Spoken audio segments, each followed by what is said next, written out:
Hello বন্ধুরা, সবাই কেমন আছো?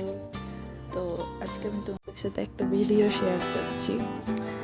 দিনটি ছিল মানিমার আগের দিন, শনিবার, প্রায় 1-1.5 সপ্তাহ আগে ভিডিও। তো আমরা সবাই গিয়েছিলাম মাঘী পূর্ণিমা তিথিতে গঙ্গাসাগর স্নান করতে। যেহেতু ওখান থেকে আসার পর এতটাই শরীরটা খারাপ হয়ে গেছিল, আর অবস্থা একদমই খারাপ। এখন হালকা কিছু লেগে রয়েছে, এখনো ঠান্ডা লেগে আছে। তাই জন্য আমি ভিডিওটা পোস্ট করতে পারিনি, তার কারণ আমি কথাই বলতে পারছিলাম না, ভয়েস ওভার দিতেই পারতাম না। তো আমরা সবাই মিলে হঠাৎ করেই প্ল্যান হয়ে গিয়েছিল শনিবার যেদিন গিয়েছি তার আগের দিন রাত্রে আমাদের প্ল্যান হয়েছিল আমরা এই দিনে স্নান করতে যাব। তো আমরা আমাদের ফ্যামিলির সবাই গিয়েছিলাম, আমাদের পাশের বাড়ির এক কাকিমা গিয়েছিল আমার মামাকে। তো প্রথমে আমরা আমাদের বাড়ির এইখান থেকে বাবার ভ্যানে করেই যাই, গিয়ে আমরা ওই জেটিঘাট যেটা আছে তার আগেই আমরা ভ্যানটাকে রাখি, তারপরে দেখতে পাচ্ছি আমরা জেটিঘাটে উঠে পড়েছি। ভিডিওটা আমার মানে প্রথম থেকে করিনি, যেহেতু আমি অনেক কেটে কেটে করেছি। পুরো ভিডিওটা না দেখলে বুঝতে পারবো না, প্রচণ্ড ভিড় হয়েছিল সেদিন। মানে একটা আমার তো মেন যাওয়ার ইচ্ছে ছিল মকরে, কিন্তু আমি ঘরে সবার দিয়ে শুনলাম নাকি ওখানে গেলে ওই দিনে গা গোলানোর জায়গায় নেই। তাই ঠিক করলাম যে তারপরে অত আশা করিনি, হঠাৎ করে এটাও ঠিক হয়ে গেল। এই যে আমরা গাড়িতে করে পৌঁছে গেলাম গঙ্গাসাগর। প্রথমে জেটিঘাট থেকে নামলাম, নেমে ওখান থেকে 70 টাকা 60 টাকা যে যেরকম পাচ্ছে ভাড়া নিচ্ছে, গাড়ি আছে।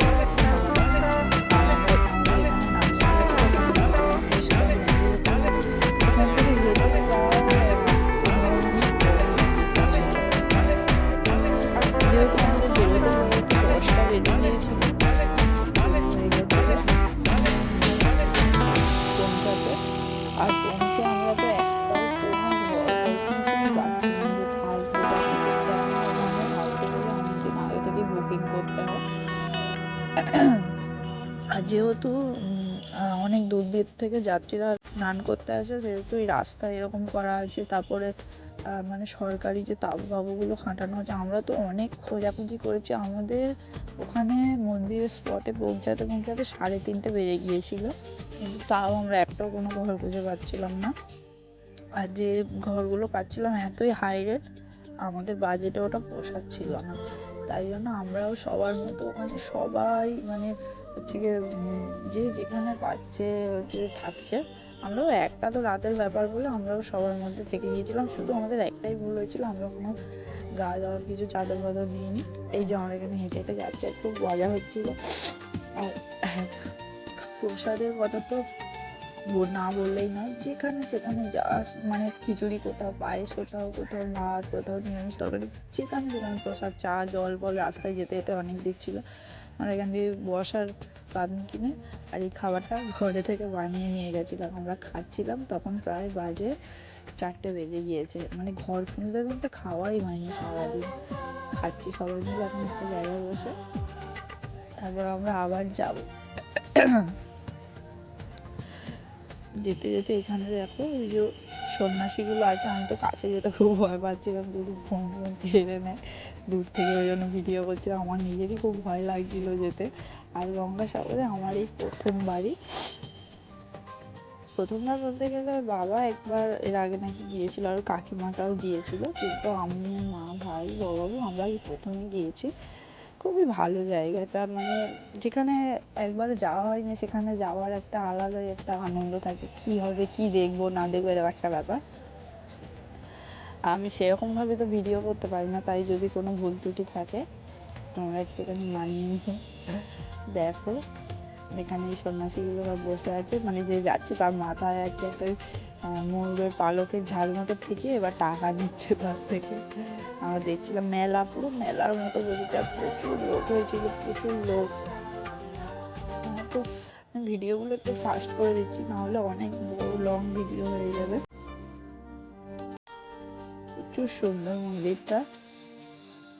আগের থেকে অনেক ডেভেলপমেন্ট হয়ে গেছে। এটা হলো 3টে মন্দির আছে। একটা হচ্ছে, আমি ঠিক অতটা জানি না, কিন্তু তাও একটা গঙ্গা মা থাকে, একটা এটা হচ্ছে কপিলমুনি মন্দির, মন্দিরটার মেন নাম। একটা গঙ্গা মা আর একটা মকরদেব আর একটা হচ্ছে কপিলমুনি দেব।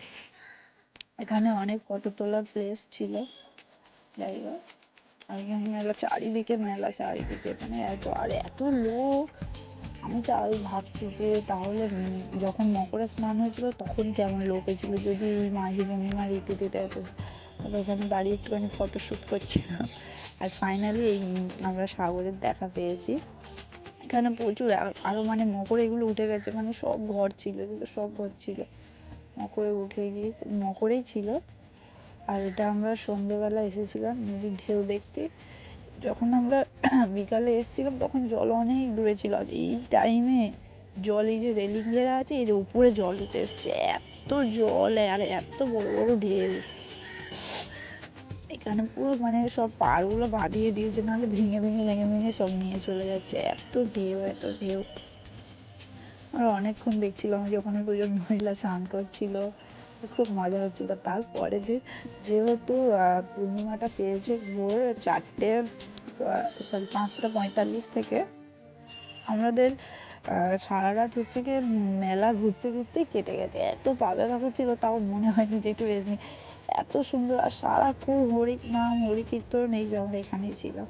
সবার মধ্যে আমরাও একটুখানি জায়গাতে ছিলাম, বলতে জাস্ট ব্যাগপত্রগুলো রেখেছে, আমরা বারবার এ যাচ্ছে ঘুরতে, ও যাচ্ছে ঘুরতে, আমরা মানে একটু মানে ঘুমাইনি সেদিনকে, এতটা মানে মজা লাগছিল।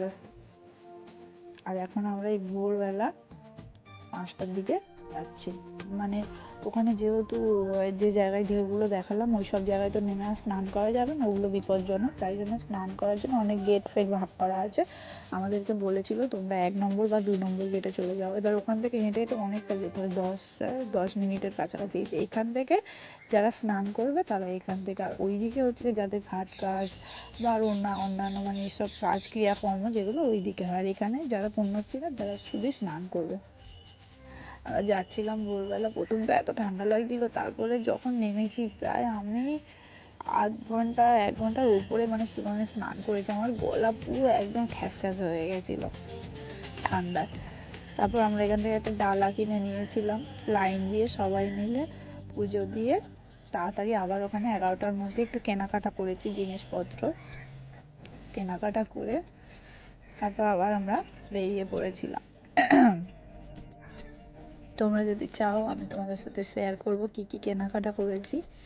বেশি কিছু কেনেনি, কেনাকাটা করে এই যে আবার আমরা ওখান থেকে গাড়িতে করে ওগুলো আর ক্লিপ নিয়ে নিই। তারপর অনেক ক্লিপই বলতে গেলে নিয়ে নিই, সকালের খাবার, তারপরে হচ্ছে রাতের খাবার দুটো খেয়েছি, এতগুলো মানে ক্লিপ নিয়ে ওঠে না। মানে তখন ভালো লাগছে, কিন্তু মনে হয়নি যে আবার ক্যামেরাটা অন করে ভিডিও মানে এই কিছু কিছু নিয়েছি, ভাবলাম তোমাদের সাথে একটু শেয়ার করি। নদীর পথে আমরা যাচ্ছি এখন। আমরা নদীর ওপার থেকে যেহেতু আমরা গাড়িতে করে জেটিঘাটে এসেছি, আর এটা হচ্ছে ভ্যাসাল যেটাকে বলে।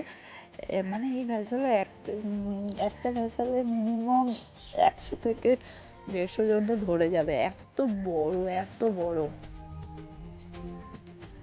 আমরা যাব ওপারে, ওপারে গিয়ে আবার কিছুটা বলতে অনেকটাই হেঁটে আমাদের ভ্যানটা ওখানে আছে, ওখান থেকে আমরা সোজা বাড়ি চলে যাবো। তো অনেকটাই শরীরটা জার্নিংও হয়েছে, আর সারা রাত যেহেতু ঘুমাইনি, খুব ক্লান্ত হয়ে পড়েছি, তাই এই নদীপথটুকুনি ভিডিও করেছি, তারপর আর ভিডিও করে হয়ে ওঠেনি। মানে অনেকটা হাঁটা পথ ছিল তো, 1 ঘন্টা না, 1 ঘন্টা না, মানে মিনিট 20 মতো হেঁটে তারপর আমাদের ভ্যানের কাছে যেতে হয়। এর পারে ভ্যান আসতে দেবে না, মানে এত পুলিশ প্রশাসন। এটা খুব ভালোই লেগেছে একদিক থেকে, কিন্তু হাঁটাটা প্রচুর হয়ে গেছে। যখন এসেছিলাম পুরো ভাটা ছিল, অনেক ঘুরিয়ে ঘুরিয়ে আমাদের ওপারে নিয়ে গেছিলো। আর এখন দেখো পূর্ণিমার কারণে পুরো জল ভর্তি। তো আমাদের তো গঙ্গাসাগরটা ঘুরে সবারই খুব ভালো লেগেছে, আর আমার এই ভিডিওটায় তোমাদের কেমন লেগেছে অবশ্যই জানাবে। আজকের মতো টাটা।